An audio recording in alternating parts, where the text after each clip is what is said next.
I'm Jeremy. Today is day 102 of reading. Today we're reading Harry Potter and the Chamber of Secrets. Let's get started. We are on page 231.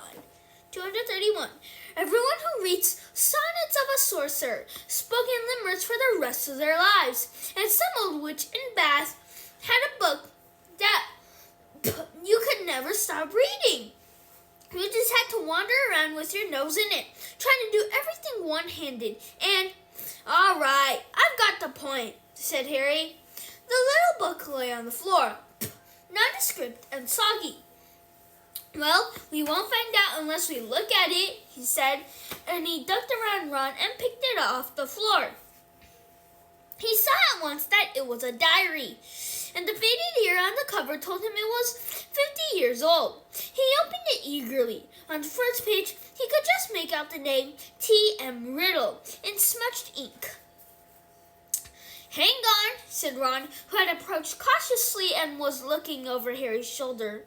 I know that name. T.M. Riddle got an award for special services to the school 50 years ago. How on earth do you know that? Said Harry in amazement.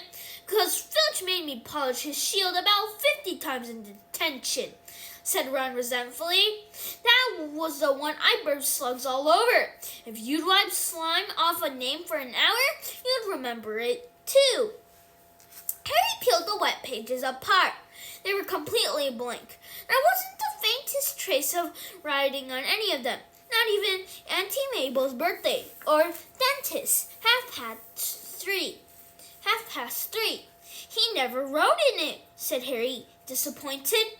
I wonder why someone would want to flush it away, said Ron curiously. Harry turned to the back of the cover of the book and saw the printed name of a variety store on Vauxhall Road, London. He must have been Muggle-born, said Harry thoughtfully, to have bought a diary from Vauxhall Road. Well, it's not much use to you, said Ron. He dropped his voice. 50 points if you can get it through Myrtle's nose. Harry, however, pocketed it. Hermione left the hospital wing, de-whiskered, tailless, and fur-free. At the beginning of February, on her first evening back in Gryffindor Tower, Harry showed her T.M. Riddle's diary and told her the story of how they found it. Ooh, it might have hidden powers, said Hermione enthusiastically, taking the diary and looking at it closely. If it has, it's hiding them very well, said Ron. Maybe it's shy. I don't know why you don't chuck it, Harry. I wish I knew why someone did try to chuck it, said Harry. I wouldn't mind knowing how Riddle got an award for special services to Hogwarts either. Could have been anything, said Ron. Maybe he got 30 OWLs, or saved the teacher from the giant squid. Maybe he murdered Myrtle. That would have done everyone a favor. But Harry could tell from the arrested look on Hermione's face that she was thinking what he was thinking. What? Said Ron, looking from one to the other. Well, the Chamber of Secrets was opened 50 years ago, wasn't it? He said. That's what Malfoy said. Yeah, said Ron slowly. And this diary is 50 years old, said Hermione, tapping it excitedly. So? Oh, Ron, wake up, snapped Hermione.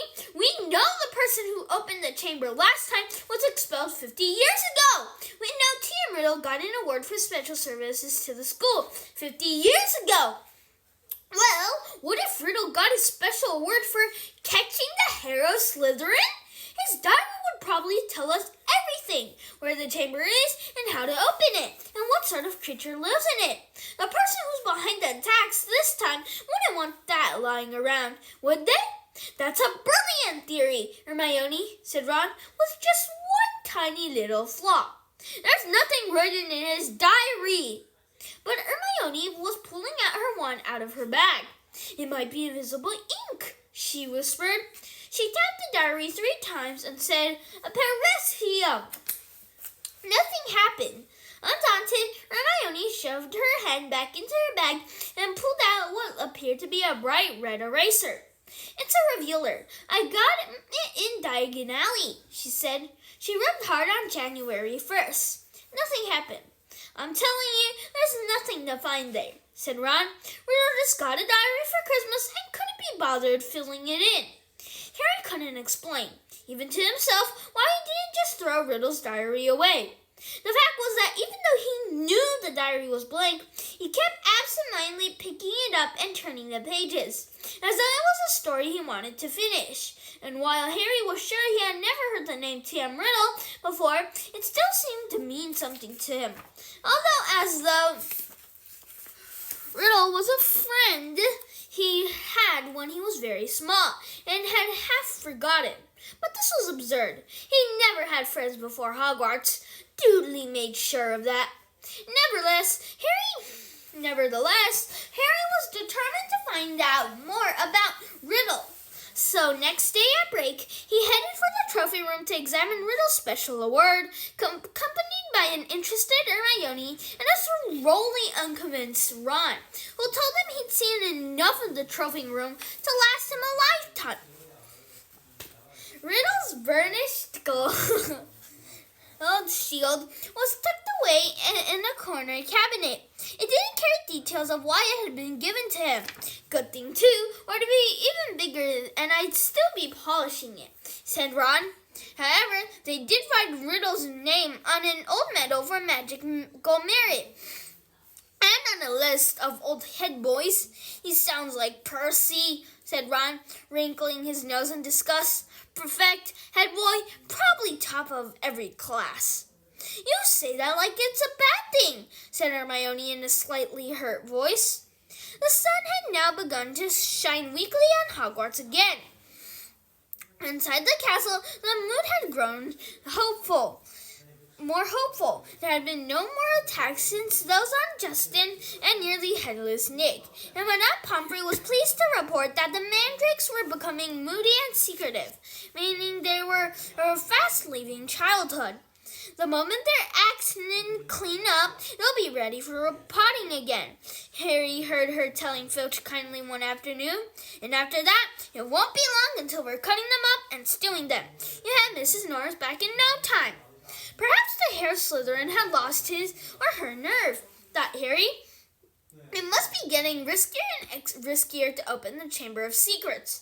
With the school so alert and suspicious, perhaps the monster, whatever it was even now settling itself down to hibernate for another 50 years. Ernie Macmillan of Hufflepuff didn't take this cheerful view. He was still convinced that Harry was the guilty one, that he had given himself away at the dueling club. Peeves wasn't helping matters. He kept popping up in the crowd, courtesying, "Oh, Potter, you rotter," now with the dance routine and match. Gilderoy Lockhart seemed to think he himself had made the attack stop. Harry heard him telling Professor McGonagall so while the Gryffindors were lining up for Transfiguration. "I don't know, Daryl. I don't think there'll be any more trouble, Minerva," he said, tapping his nose knowingly and winking. "I think the chamber has been locked for good this time. The culprit must have known it was a matter of time before I caught him. Rather sensible to stop now, before I came down hard on him. You know, what the school needs now is a moral booster. Wash away the memories of the last term. I wouldn't say any more just now, but I think I know just the thing." Lockhart's idea of a moral booster became clear. He tapped his nose again and strode off. Lockhart's idea of a moral booster became clear at breakfast time on February 14th. Harry hadn't had much sleep because of a late running Quidditch practice the night before, and he hurried down to the Great Hall, slightly late. He thought, for a moment, that he'd walked through the wrong doors.